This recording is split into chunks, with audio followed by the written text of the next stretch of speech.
There is a really peculiar timeline that began to manifest in the beginning of the 20th century. Probably goes back further than that, but not too many people had made it as far south as Antarctica until you get to the late 1800s, really. Remember I told you that Nimrod was born in 1908 AM, or year since creation. Well, in 1908 AD, an individual named Ernest Shackleton boarded a ship called the Nimrod and headed down to Antarctica on the Nimrod expedition. You can't make this stuff up. I found this by accident. I was on Google Earth looking around, Antarctica, and you know how it has the little icons, you can click on it and a picture will pop up, somebody took a photograph in that area or whatever. And I think I was in the Ross Ice Shelf area, if I remember right. And I saw a little icon, I clicked on it, and it said the Nimrod hut. I'm like, what? The Nimrod hut? So I started looking into that and found out the Nimrod hut was created by these guys that went down there from the Nimrod expedition in 1908. And you can look it up. This is the Wikipedia entry on it, talking about them going down there. I'm like, wow, you got to be kidding me. So this is what intrigued me. Enoch. Enoch was not, for God took him, right? That's about all we get in Genesis. Enoch walked with God, and he was not, for God took him. Joshua, though, gives us a little bit more detail. In chapter 3 of Joshua, it tells us that they were looking for him, and they went looking for him in a place filled with snow. There were very large walls and stones of snow. Wait a minute. Enoch disappeared and went home, went to heaven in a place of snow? Whoa. Yeah, okay, so, One of the arguments people say about flat earth is, well, that's stupid. People would fall off the edge. Well, not really. Just do a Google search. Go on Google and search for coastline of Antarctica. And you're going to see that the coastline of Antarctica consists of 200 and 300 foot ice walls. No one's fallen off of anything. And then you see depictions like that where a dude peeking under the firmament. These are ancient depictions right there. So now I'm really intrigued by all this. More Antarctic expeditions follow after Shackleton. After World War II, the nations, especially Germany, Russia, and the United States, become literally obsessed with Antarctica. Now, a big part of that was, supposedly, after World War II, a lot of the Nazis went down there and supposedly set up shop in Antarctica. So we have this character, Admiral Byrd. Enter Admiral Byrd. He's the youngest admiral in the U.S. military. He is assigned a whole fleet of battleships and all kinds of stuff to go down to Antarctica, presumably to go look for Nazis. However, if you look into Admiral Byrd, prior to that, he became famous for declaring that he had gone inside the Earth, inner Earth, Agartha, through the North Pole.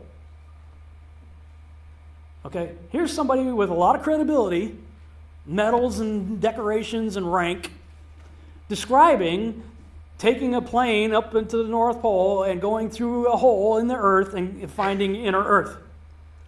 This is before going to Antarctica. So, yeah, sort of the official cover story history says that he went down there, the military wanted to see what's going on with the Nazis in Antarctica. But he had just said that he found inner Earth in the North Pole. So you got to know the guy's got to be thinking, I wonder what's in the South Pole, right? So they call it Operation High Jump. Well, that just makes sense. Operation High Jump.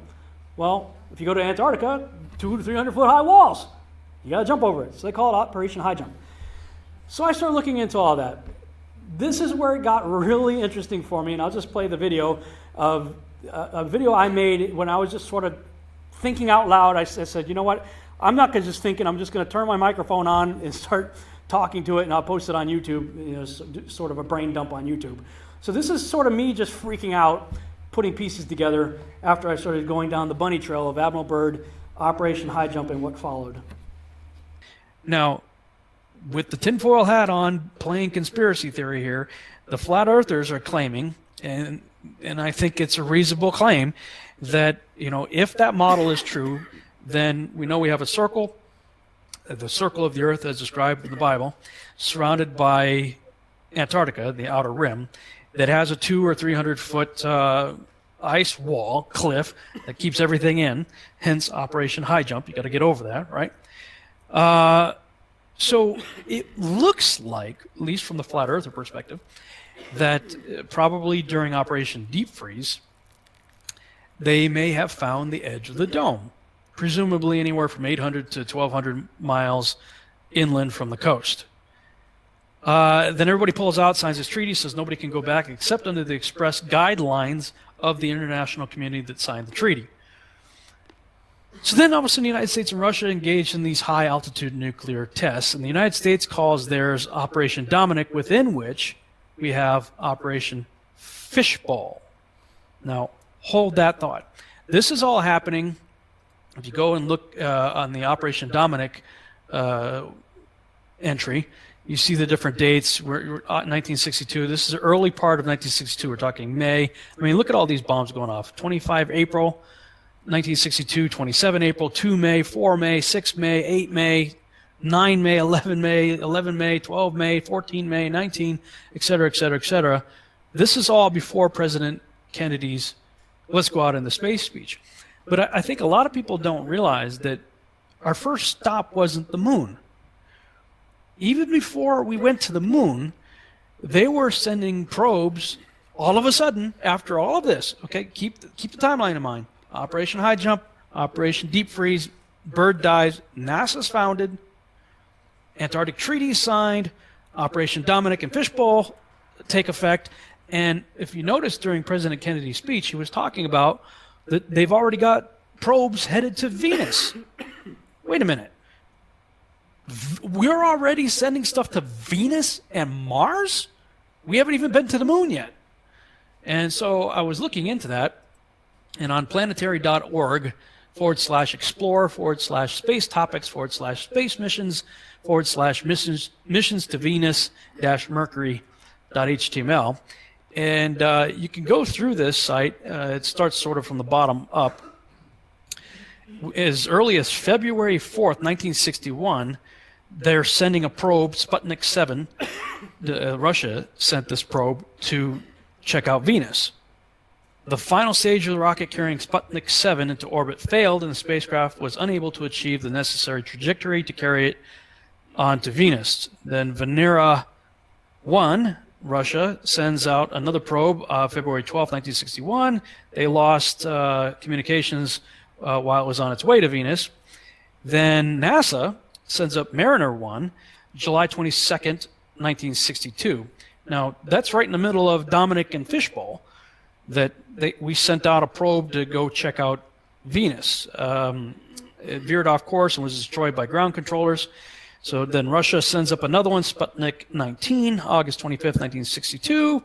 The spacecraft made it into orbit, but the rocket's last stage failed, and Sputnik 19 was unable to achieve its Venus trajectory and re-entered the Earth's atmosphere 3 days later.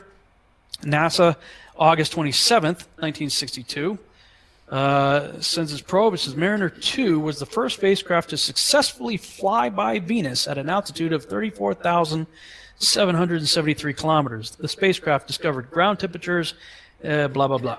Okay, so this is during the time period that between August 27th, 1962 and December 14th, 1962 that we had President Kennedy's speech in September, on September 12th, 1962. So that's what he's referring to. You know, we've already got stuff out there, and you can read about the other ones that were, checking out Venus, I guess Mercury also, and attempted probes going to Mars. Now, this is all before we've even been to the moon. So it appears that whatever happened in Antarctica, everybody got kind of maybe nervous or excited or whatever and said, okay, what is the deal? We've looked through telescopes. We've seen our so-called neighbors, Venus and Mars, through telescopes. Our assumption is the solar system is, set up in the Copernican model. And but yet maybe they found a dome and they started to question all that. So the first thing they do is send out probes to go, wait a minute. What in the world? If we're in a dome, how high does this thing go? So they start launching high-altitude nuclear bombs, and if you look at the videos on Operation Fishbowl and Starfish Prime and all those high-altitude tests, it looks like they're hitting something up there. At least from a conspiratorial tinfoil hat wearing perspective, that's what it looks like. Now, this is what blew my mind. You can read more on all that if you'd like. to get caught up to speed on what's going on there. So I go to Lubbock, and I'm doing this conference out there at Jared Cressman's father's church, Pastor Dan Cressman, and we get to talking about this whole issue of the flat earth stuff. And he goes, do you know what the name Dominic means? And I said, no. He says, you talk about Operation Fishbowl, but check this out. I'm going to take you to, I'll put the screen share back up here. Take you to one of those name websites. I like using behindthename.com. Look up the name Dominic, D-O-M-I-N-I-C, from the late Latin name Dominicus, meaning of the Lord. Fishbowl was part of Operation Dominic. It looks like they are sending high-altitude nuclear bombs to test the fishbowl of the Lord, i.e., the firmament. Yeah, this is definitely one of those things to make you go,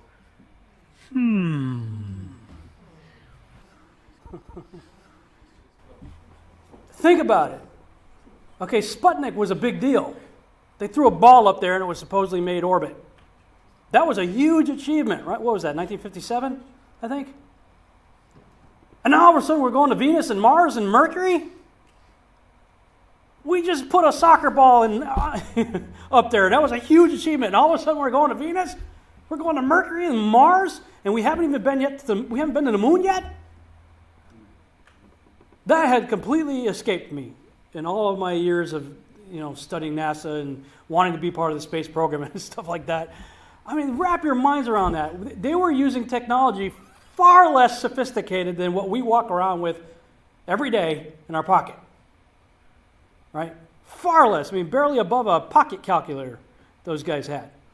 And they're sending stuff to Venus and Mercury and Mars in the early 60s after barely first getting Sputnik up there. We haven't even been to the moon yet. And in the same time they're doing that, this is right after high jump and deep freeze. Everybody leaves. NASA's formed, and I forgot to mention there in that video, DARPA was formed the same year NASA was formed. You know what DARPA is? Yeah, it's the Military Defense Agency Research Projects department there. They do all the weird black budget stuff, Same year. All that is happening at the same time, and then while that's going on, they're sending probes. It really looks like they found the edge of the dome. They said, what? We think we're in the Copernican model. Let's go check it out. And all of a sudden, we have the ability to go to Venus, Mercury, and Mars. Somehow, we haven't even been to the moon yet. And while that's happening, they're launching high-altitude nuclear bombs like crazy. 8 May, 11 May, 12 May. And we call it fishbowl of the Lord. Okay, you wonder why I have a tinfoil hat on sometimes. They're not helping with the names.